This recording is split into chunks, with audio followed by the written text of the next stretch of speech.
यह भारत का वो कुंड है जहां भगवान परशुराम ने अपनी मां की हत्या करने के बाद अपने हाथ से चिपकी हुई कुल्हाड़ी से मुक्ति पाई थी।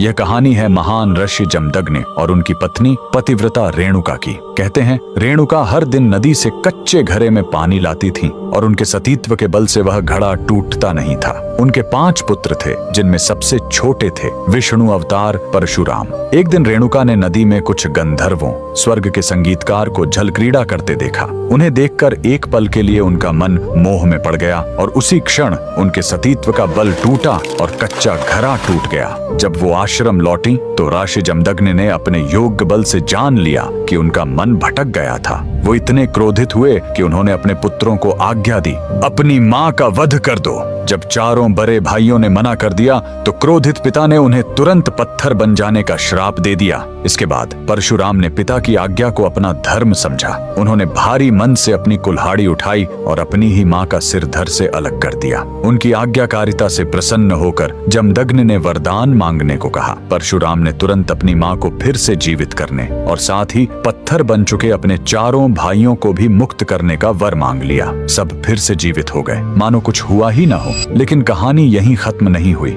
मातृ हत्या का पाप उस कुल्हाड़ी पर एक दाग की तरह चिपक गया और वो उनके हाथ से अलग ही नहीं हो रही थी। उस पाप से मुक्ति पाने के लिए वह दर दर भटकते रहे, लेकिन कोई भी तीर्थ उस कुल्हाड़ी को छुड़ा नहीं सका। अंत में वह पहुंचे पूर्वी हिमालय की लोहित नदी के किनारे और जैसे ही उन्होंने इस कुंड के जल को छुआ, चमत्कार हुआ। कुल्हाड़ी अपने आप उनके हाथ से छूट गई। यही पवित्र स्थान आज अरुणाचल प्रदेश में परशुराम कुंड के नाम से जाना जाता है। आज भी हर साल मकर संक्रांति पर हजारों श्रद्धालु यहाँ इस विश्वास के साथ डुबकी लगाने आते हैं कि यह कुंड उनके सारे पापों को धो डालता है, ठीक वैसे ही जैसे इसने स्वयं भगवान परशुराम को पाप मुक्त किया था। भगवान परशुराम को दिल से मानने वाले सभी भक्त कमेंट्स में जय परशुराम जरूर लिखें।